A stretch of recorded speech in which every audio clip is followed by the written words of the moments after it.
Primeiro lugar, a janela é um lugar que oferece muitas distrações. Muitas distrações. Por exemplo, a janela conduz à acomodação.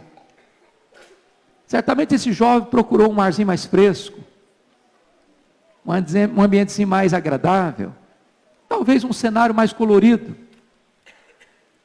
Talvez ele foi para a janela porque ele estava perdendo pouco a pouco o interesse por aquilo que estava acontecendo dentro do auditório.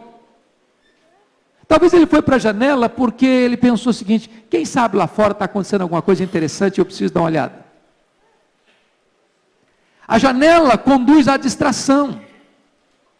Notem que ele está dentro da igreja, e eu quero crer que ele era um jovem crente. E se ele foi ao cenáculo, à igreja, é porque as coisas de Deus não eram indiferentes para ele. Porque ele gostava de ouvir a palavra de Deus, ele gostava dos louvores, ele gostava de estar junto com a comunidade da fé. Mas de repente, ele também quer dar uma olhada no que está acontecendo lá fora.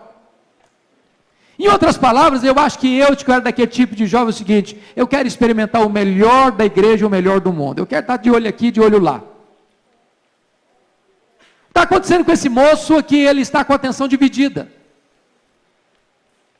Pé na igreja, outro pé no mundo. E eu quero entender, irmãos, que a nossa juventude nos dias de hoje, mais do que Eutico, enfrenta esse dilema.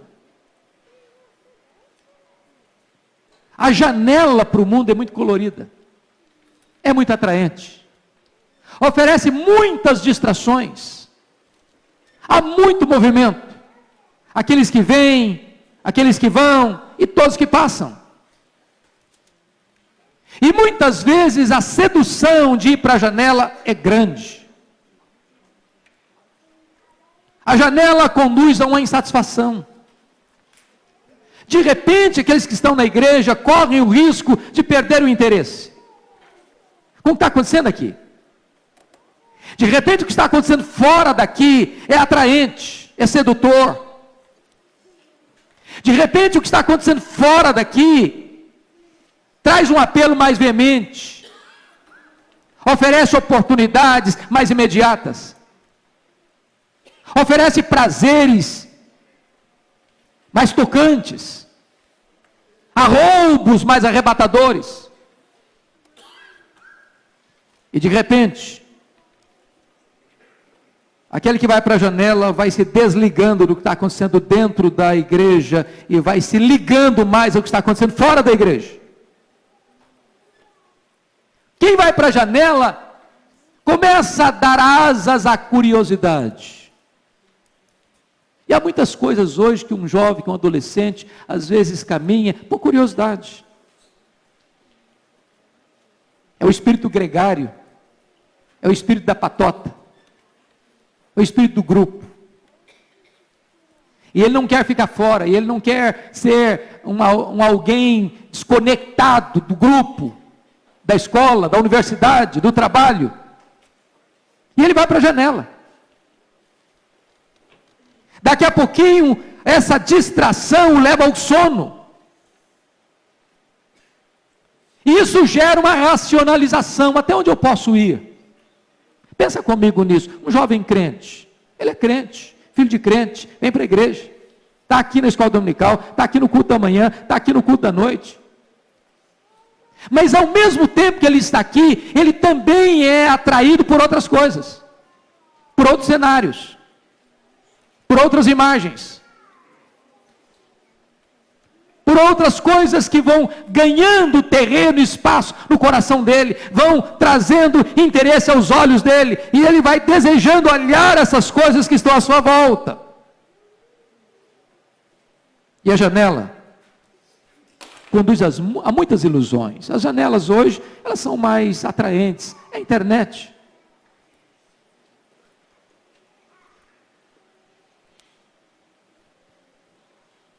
São os filmes. São as amizades. São as diversões. São as coisas novas que vão surgindo. São as aventuras.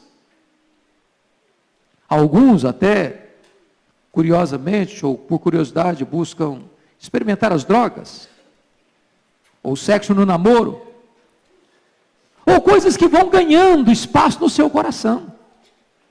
Então, cuidado, a janela pode atrair você. Mas eu queria olhar outra coisa. A janela é um lugar que produz sonolência espiritual.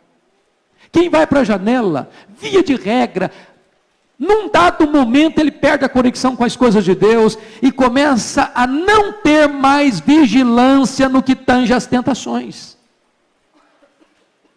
Pensa comigo em Sansão. Ele era um jovem crente. Ele era um consagrado a Deus desde o ventre da sua mãe. Ele era um jovem cheio do Espírito Santo. Mas de repente os apelos da carne, o desejo, da satisfação das suas paixões carnais, começaram a saltar dentro dele com mais veemência. Ele olha para uma mulher e diz: papai, eu quero aquela. E ele desce a Gaza e já não tem mais padrão absoluto na vida e se deita com a prostituta. E ele vai e se deita no colo de Dalila, e a vida dele vai em cascata, caindo, a ponto desse homem perder a visão, perder o poder, e entrar num processo irremediável de ruína e de fracasso. A janela oferece uma espécie de preguiça diante dos desafios da vida. A pessoa está na igreja, mas não está. Ela está, mas não está envolvida. Ela está, mas não está comprometida. Ela está, mas não está engajada. Ela está apenas fisicamente, mas o coração já está lá fora. E começam então as racionalizações, como aquelas 5 virgens loucas, imprudentes. Eu tenho a lâmpada. Meu nome está no hall da igreja. Eu sou membro da igreja. Sou filho de crente. Sou aluno da escola dominical. Na hora que eu precisar mesmo, numa emergência, eu corro, encontro azeite.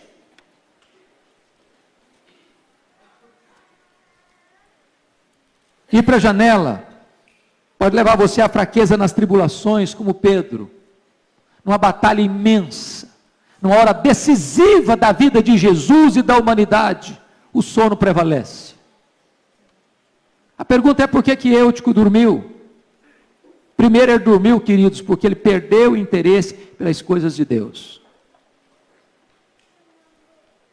E sabe, eu quero alertar a você adolescente, a você criança, a você jovem, a você homem, a você mulher. A gente pode perder o interesse pelas coisas de Deus dentro da igreja. Eutico não estava numa balada, numa boate, se é que existiam essas coisas na época. Ele estava dentro da igreja. O coração dele foi se distanciando das coisas de Deus dentro da igreja. Ele foi perdendo a conexão com as coisas de Deus dentro da igreja. A Bíblia diz: desperta, ó tu que dormes, levanta-te, e ele te iluminará. Eutico dormiu porque foi para o lugar errado, onde a sua atenção ficou dividida. Só pegando uma caronazinha. Às vezes, irmãos, a gente vem para a igreja, e hoje a gente tem a bênção e o perigo de ter tudo num smartphone, por exemplo. Aí você liga a sua Bíblia para ler o texto, mas daqui a pouquinho entra um WhatsApp lá, e você perde a conexão com a Bíblia e começa a dar atenção ao WhatsApp. Aí entra uma mensagem, e você está aqui olhando para o pregador, mas você está conectado no outro canal. A janela hoje pode estar no centro do templo. E você está aqui, mas não está aqui. Você está ouvindo, mas o seu coração já não está ligado mais aqui. A sua mente não está mais presa aqui. Por que Eutico dormiu?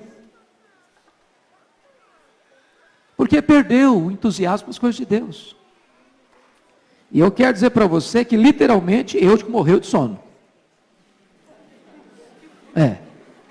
Literalmente, morreu de sono.